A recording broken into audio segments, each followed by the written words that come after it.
நம்ம இந்த exit permit வந்து சொந்தமா நம்மளுடைய சஹில் அப்ளிகேஷன்ல இண்டிவிஜுவலா நம்ம அப்ளை பண்ண போறோம்.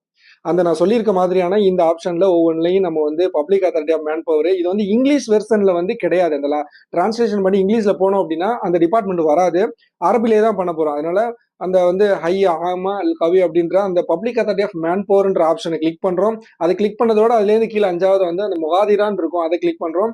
அதை கிளிக் பண்ணி அதுக்கப்புறம் அதுல உள்ள ஒரே ஆப்ஷன் அந்த ஆப்ஷனை கிளிக் பண்ணோம் அப்படின்னாக்க நமக்கு 2 டேட் கேட்கும். அது என்ன டேட்னா இந்த டேட்ல இருந்து இந்த டேட்டுக்குள்ள நீ போக போற, இந்த டேட்ல இருந்து இந்த டேட்டுக்குள்ள தான் நீ போகணும், அதுக்குண்டான எக்ஸிட் பர்மிட்டை தான் நீ அப்ளை பண்ற அப்படின்றதான் அதுக்குண்டான அர்த்தம். அப்போ இன்னைக்கு இப்போ இது உதாரணமா 1ஆம் தேதி நம்ம அப்ளை பண்றோம், அல்லது இன்னைக்கு 21ஆம் தேதி நான் அந்த மேல ஃபர்ஸ்ட் டேட் போடுறேன் அப்படின்னா அடுத்த டேட்டு அந்த 21ல இருந்து 7 நாட்களுக்குள்ளாக இருக்கணும். சோ நம்ம கொடுக்கக்கூடிய அந்த எக்ஸிட் பர்மிட் 7 நாட்களுக்குள்ள நாட்டை விட்டு வெளியாகணும். அந்த எக்ஸிட் பர்மிட் அப்பதான்